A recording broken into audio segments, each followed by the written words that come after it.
Hello, ladies and gentlemen. The League World nominations are out, and I believe all of the people that I wanted to be nominated are in the picture, so that's cool. I am on the panel, so of course, my votes will carry just a little bit more weight. You know how it is, I've been working at League of Legends for 15 years. It has to amount for something. Just something.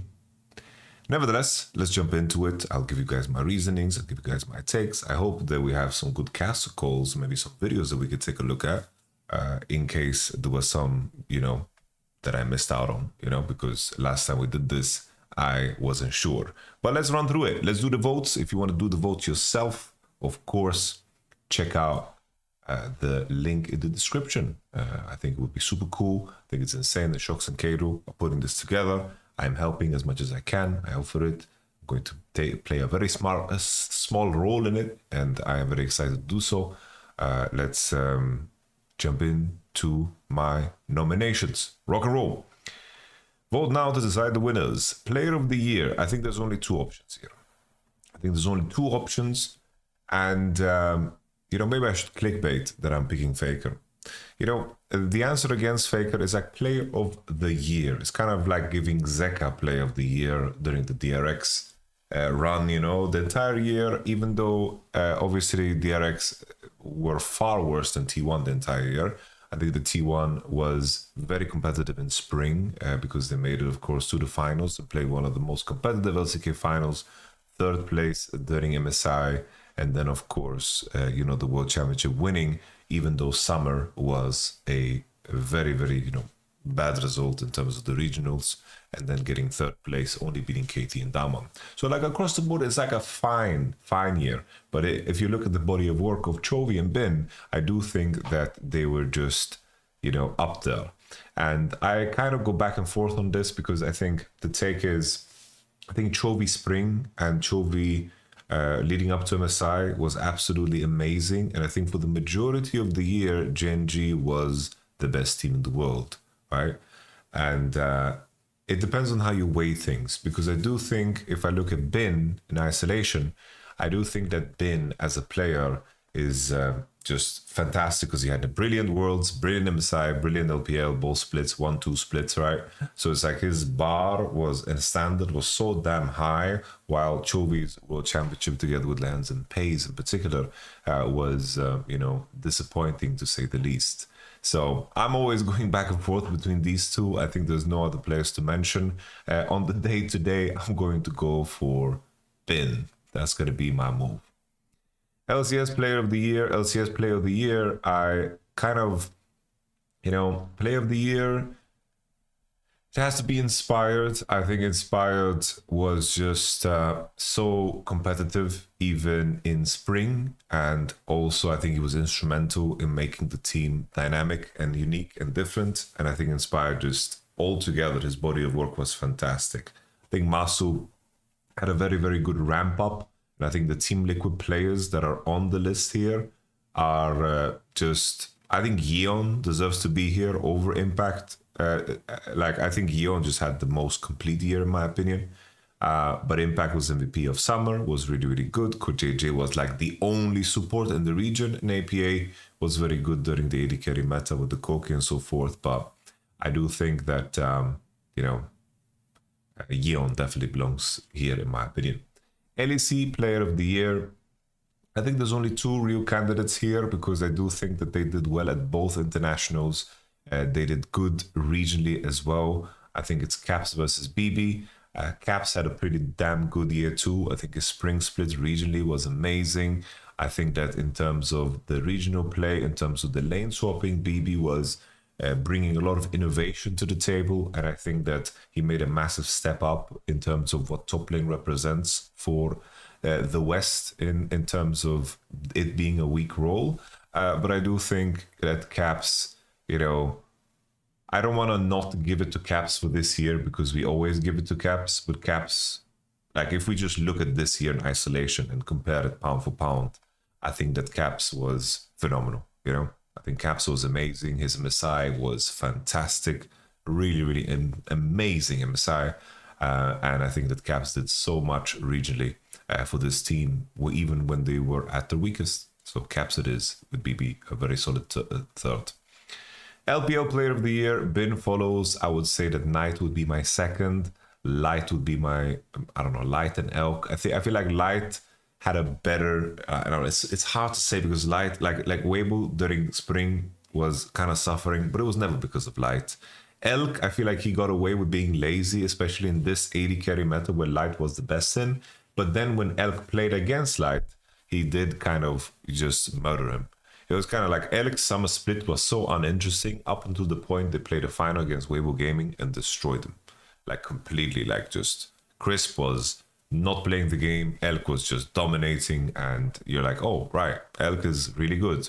And then Elk, you know, if we think back to spring, he had some of the craziest Lucian performances that we've ever seen, like literally ever seen. And I think that's important to remember too. Like you guys remember like the highlights of Elk on his Lucian. You know, let me find it real quick because it's just so worth to show. Elk Lucian.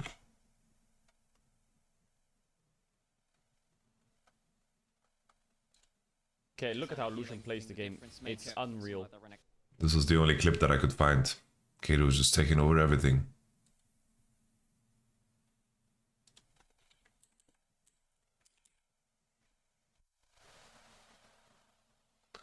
He's just always peppering. All right, it shows the play. He's just breaking it down one by one. Come on, Mark Lamont. I think it's this fight. I think this fight is completely demonic. Mark! Mark! I think this is his live reaction. Just show the replay of Veigar and Lee Sin just doing this. They cannot afford to defend their... Oh my god! Whatever, you get the gist of it. He's amazing, Lucian. Fuck me. Alright. But Ben gets it. LCK Player of the Year. It has to be Chovy. It has to be. I know that everyone has so much weight on the World Championship. The reason that's the case is because the majority of people only watch the World Championship. So I get it, you know? It is irrational to not understand irrationality of the average viewer. The average viewer only watches the World Championship. That is where peak viewership comes. And people enjoy the World's format because it's very digestible in terms of the stories. And I think for the average casual fan, it's very easy to digest. It's high stakes, high pressure. The intro videos are amazing and everybody wants to watch the World Championship. The way everything has been set up is that it's the crescendo of the year. After that, it's off season and teams disband. This is your moment to prove yourself, right? So I get it. But LCK Player of the Year, Chovy. Canyon not being here is strange to me, if I'm going to be honest. But that's okay. I will allow it. I think Peanut is solid. I don't know if I can put Zeka there. I don't know. Viper is also standout to me, in my opinion. Gumayushi is solid. I think he was very consistent this year. I think Owner deserves a shout too. It's like I would probably put Owner and Gumayushi over Faker. And I know that I am putting a target on my back. But luckily I never leave my house. So no one can come after me. I love Faker. My region start of the year. I like these choices. Levi, Kiaya, Titan, Junjia, Betty, Maple. Betty had a fantastic performance against Bilibili at MSI. Was super brilliant. Levi was super standout in Gam's run together with Kiaya. Kiaya has some of the best Aurora performances at the World Championship, but of course there wasn't many Auroras because that champion was perma-banned. And then Titan. I have a sore spot for Titan because I think that he was really good, pulled a lot of bans, and just watching him in Champions Queue got me giga excited. I think Titan is my go-to. I feel like Maple, I'm not so excited about Maple. I feel like this is just honoring, you know, the name of Maple, which I think is fair play. But I think that the other players on this list have done a little bit more. I think Maple was, you know, playing as a player that is, what is it, 10 years into his career, Titan. Team of the year. So Bilibili versus Genji. This is where it gets tricky again. It's the same measurement of evaluation. Like, I'm sure that people are going to find videos of me saying Chovy and Genji, and people are going to find Bilibili, me saying Bilibili and Bin. I'm in a Bilibili mood because of what I mentioned before. I think really solid MSI. I think that Genji still played the highest peak of League of Legends, in my opinion. Obviously, the World Championship favors a lot of scrappiness, and that type of League of Legends T1 is really damn good at. Team fight heavy, decision-making, clutch situations where people are under heavy pressure. I think T1 is the best at that League of Legends. But controlled League of Legends that starves you out, chokes you out, spits you out, and makes you feel embarrassed as you lose because you have a 500 goal disadvantage. That was Genji, And there's a beauty in that type of precision, right? But it's not fun and exciting, so I get it. All right. So Bilibili, Team of the Year, Worlds was super, super competitive. We had one of the best finals of all time, in my opinion, at a World Championship. I get that the DRX story is super exciting for you. It was exciting for me too, but I do think that Bilibili T1, just that going to 5 games and Bilibili taking it to 2-1 and so forth and being really good at MSI too is super solid. Bilibili Gaming it is. Masu, Vladi, Lucid, Alvaro, Jackie's Milky Way for Rookie of the Year. Milky Way's summer split was uninteresting, but his spring split was one of the best individual splits of all time from a rookie, right? I think that Masu was so damn incredible at the World Championship that he deserves a shout. Lucid was very bad in spring, started to get some steam in playoffs playing Lee Sin, and then he found his confidence, and then his summer looked damn solid together with the rest of the squad and looked like a person that grew into his role because, of course, he had very, very big shoes to fill. Vladi, I don't think Vladi belongs here at all. Vladi played one split. Like, why is Vladi even up here? I think that's Giga Troll in my opinion. I like Vladi, don't get me wrong, but he played one split.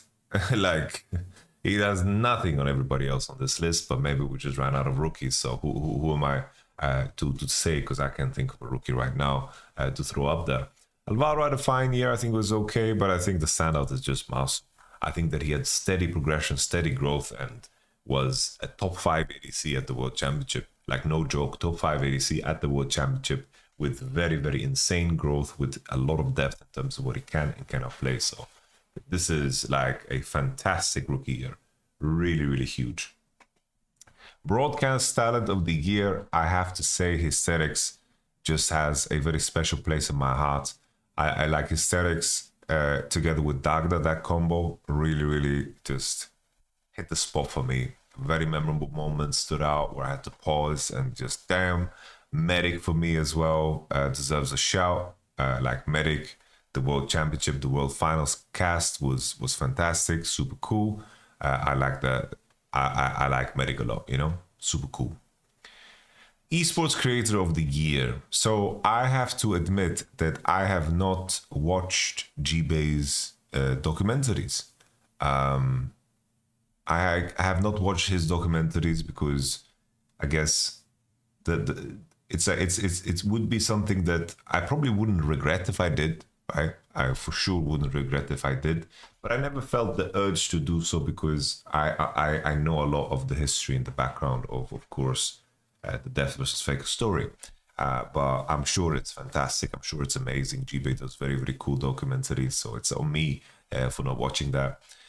Kamito, Ibai, they are commentators, right? They are doing their own co-streams. They're basically the Cade rules of their own language, right? And Bayana as well, I believe, and Tolkien as well. In terms of like esports content, it's like I respect co-streaming. I co-stream too, right? But I always look at what you do to go beyond that. How what do you do to go beyond that? And maybe I'm tooting my own horn here because I was told that I was not allowed to be on any of these. I was not allowed to be here in the conversation of this. But it's like On our Dominate side, he does the co-streaming. He covers the most regions here out of anybody.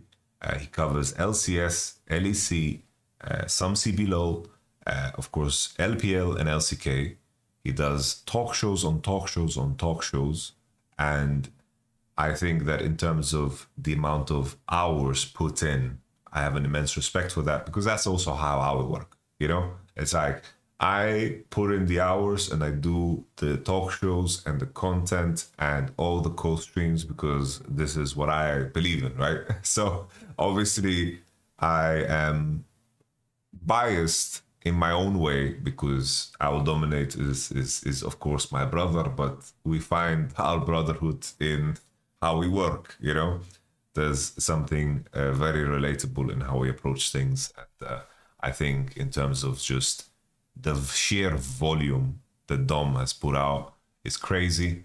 And he's the only one that is really competing with me when it comes to that volume. So shout out Dom. Roddy, cool and all, but it's just not all encompassing in terms of the year, you know? I feel the same about G-Bay as well. And Last Free Nation is basically just a vote for Dom is a vote for that, you know? So I think I would dominate. All right, Community Creator of the Year for me. I don't know. I am not watching too much of here. Rival has found like an insane format. Really, really, you know, easy peasy, you know, very digestible content. Respect for that. Baus, I enjoy a lot. His his streams are chill. Kesha is completely bonkers, but for me, Necrit is my guy. Like Necrit is the content that I consume the most here. Necrit to me is just, you know, in terms of getting excited for the lore, Necrit just hits the right buttons. I really enjoy Necrit. So shout out to my boy Necrit. Content piece of the year, honestly, T1 Chef was insanely good. Really, really good. This Esports Should Be Dead was a solid one too. T1 Rose Together, Captain America, The Last Dance. This is, of course, the GB documentary, I believe. The Greatest Run. I haven't watched this. I feel like there's a lot of stuff that I just need to watch. But T1 Chef, I don't know. Like, the way the content surrounding T1 and also this piece, it's like, it's impossible not to fall in love with the T1 story. It's just impossible. And this T1 Chef one was insane. Really, really heartfelt, insane high quality. I loved every minute of it, you know? Really, really amazing work. Riot Release of the Year, Heavy is the Crown. Honestly, it's like Still Here is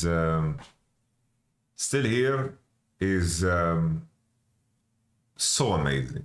Right? Still Here is so amazing. I don't want to like gripping on my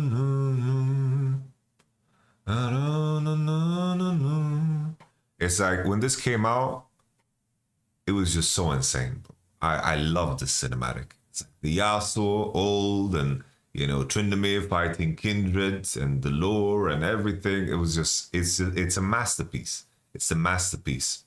But the reason I'm talking about it is because it was so far away from its inception and its creation that I don't want to be like, oh, I don't want to be in a situation where you just forget about it. But I do think that in terms of the simplicity of the execution and the impact it had for the moment it was, I do believe the Chovy Faker teaser was just too insane. This I don't remember at all. I don't remember at all this song. I feel bad about that. Sorry, Didi and Betty. I don't know what this is. I have no clue, mate. The world's opening ceremony definitely was top 3 of all time, but all of these things, they have fucking massive budget behind them. Massive budget behind them. And I'm sure this does too. But the delivery of the message was just so, it just shook the whole world. So I gotta take that one, bro. I gotta take that one. All right. Faker Galio, Delight Rail, Bing catches Faker. So Faker Galio is, of course, when he TPs in. I like this play. I guess we can check them out, right? We can check them out. One able to back away for the moment, but the TP behind by Bin as he looks for a little bit more. Oh, they go back in. Flash combo. She's in and down goes. No, Faker played this beautifully, but Owner played this like a demon. I feel like this is more of an Owner play more than anything else, because it's like Faker arrives very late to the fight, and Owner, like, look at how Owner sets this up. Okay? Look how Owner sets this up.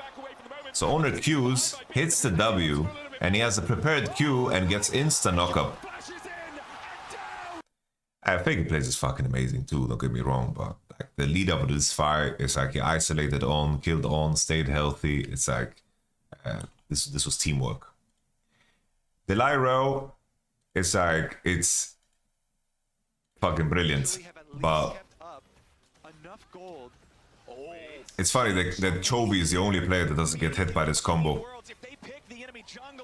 This snap is beautiful. Bam!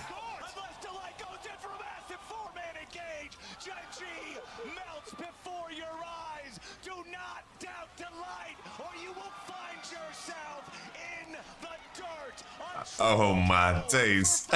Captain Flowers. That's crazy, bro. Captain Flowers is nuts. But I can't give it to this one. This one, I think the guts, it's like, I'm happy that this one came through because people really brushed aside how insane.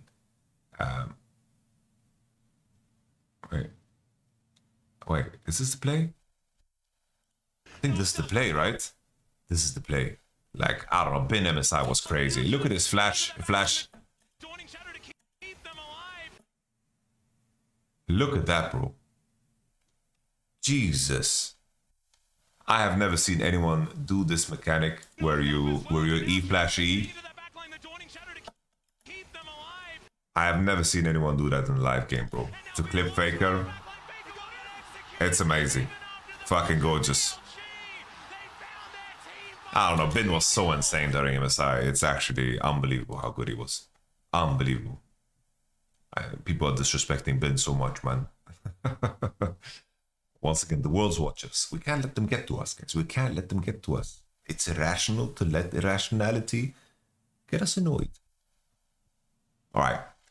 Elk 1v3. This was also a monster play, right, from Elkovic, and in the end was the one thing that pushed me over, put Elk.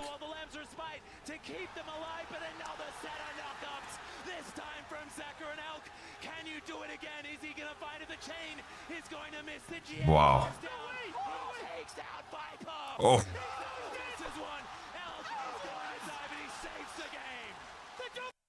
Oh my day, that's nuts. Viper Ash. This is also a wonderful play.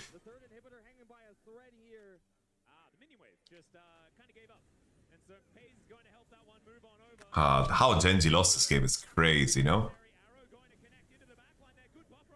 Just Cloud Soul, bro. Wait, Viper doesn't get Scan ulted point blank? So that you have to do that as Ash.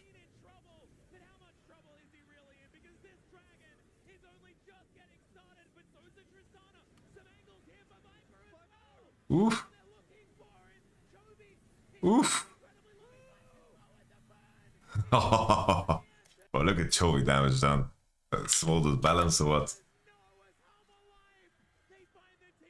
Chovy casually did 11k damage there, man. Alright. Faker Silas. This was my nomination and probably also the play. I think the significance of it is just too much. Like, Bilibili is in a good spot with a scaling composition, and T1 need to find this angle because Elk's flash and Knight's flash is coming off cooldown. And when it does, I think this game is over. And obviously on Grief's here to deliver Faker and so forth, and Bilibili, if they play a little bit better, they can get out. But Faker taking the chance here when they're 2-1 down to send it is just, it's too big of a moment, you know, it's truly too big of a moment. But I think the same thing can be said, of course, with the Bin versus Faker catch here, because this was also a very crucial moment. But this was, of course, 2-2, Bilibili versus T1. But the Faker Silas moment just wins out to me, man. It just edges out. I think, honestly, for me, the Bin catches Faker one is the second place. And then I would say the Elk 1v3 is third place. And then I would put Fake Galio 4, and then the Light Rel, and then Viper Ash. All right, creator event of the year. I honestly, I don't know. No fucking clue. Did KCX4 already happen? I think it did, right? It did. I didn't watch it. I'm sorry. KCX3 was insane, so I'm just gonna put KCX4. KCX3 was amazing, so let's go for that. All right, escape of the year. Let's see Viper. It has to be. Let's take a look at the other ones, but is going to be able to at least escape from Viper, who's going to get crashed into. Magnet Storm comes down. Calix is here as well. Viper's going to cleanse, and Mihail is going to be needed as well. Okay, just keep Cinders, and he's blast coning. There's no way he gets out, right? Is he going to be able to just get Baron for his Oh man, Keep running. he's the speed. There was another Cinder. There is another Cinder. He's the speed. Cinder. Orcs, there's a Cinder. He's gonna stand on another. Oh, I remember this. Oh god, and he just walks away from the queue. The explosive charge isn't gonna be slowing him down. He even turns for an auto attack to get. Nice. This one is also super cool for everyone that didn't see it. It's just like Caps did this plenty too, right? Like Caps did plays like these too. Hacker was first, if I remember correctly. Like this is pretty huge. Imagine Weibo Gaming dropped games against Ultra Prime, bro. They dropped games against Ultra Prime. That's how far Weibo Gaming were from the World Championship. But they're dropping games against Ultra Prime. Xingtian. And then finally, my vote. And for me, the escape is just the Zeus one. This is just... There should be no way out of this one. The recall, a hope, a dream, the flash as well. Maybe a bit ambitious. Mako! He doesn't know! He thinks he got out! You know, guys, this doesn't work on the other side of the map. On the other side of the map, you get vision. It only works on this side of the map. And it's mirrored for red side, where red side only works on top side. Crazy, no?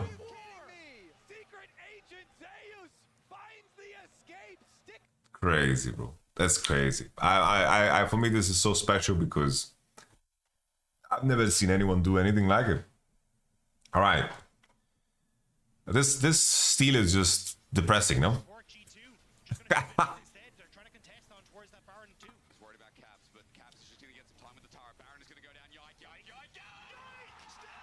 Damn. Damn. Cold. And then... Oh. This is just crazy talk, bro. I can't believe it. Oh, this one. Oh, I can't believe it. Oh, this is... Oh, this one. Oh.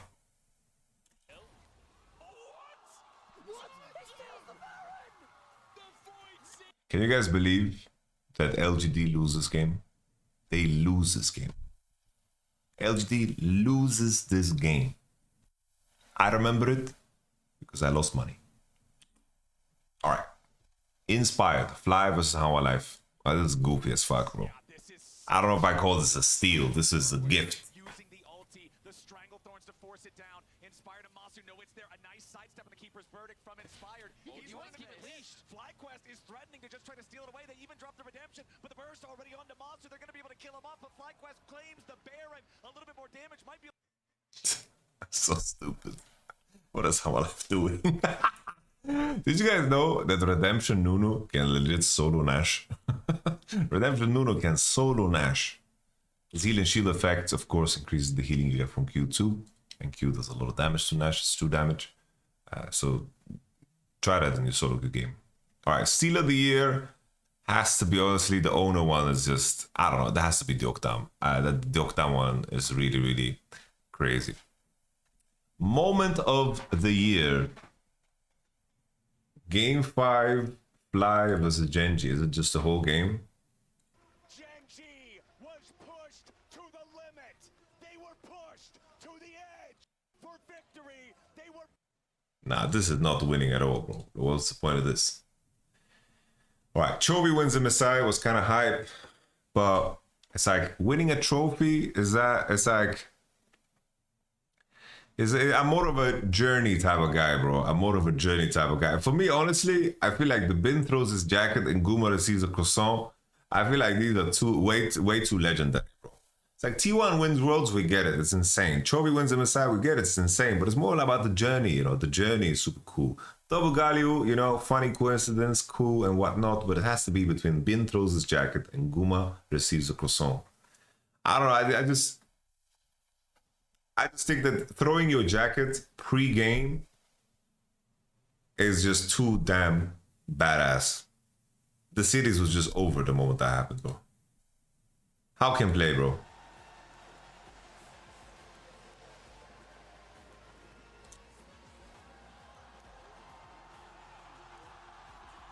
It's just the coolest move ever, bro. Our aura is unmatched. All right, there we go. Those are my votes. Those are the hosts. Do your own votes. Do your own damn votes, guys. We're submitting. Votes submitted. What do you think about my votes? Am I silly? Am I crazy? Let me know what you think. I'll catch you guys on the next one. Peace.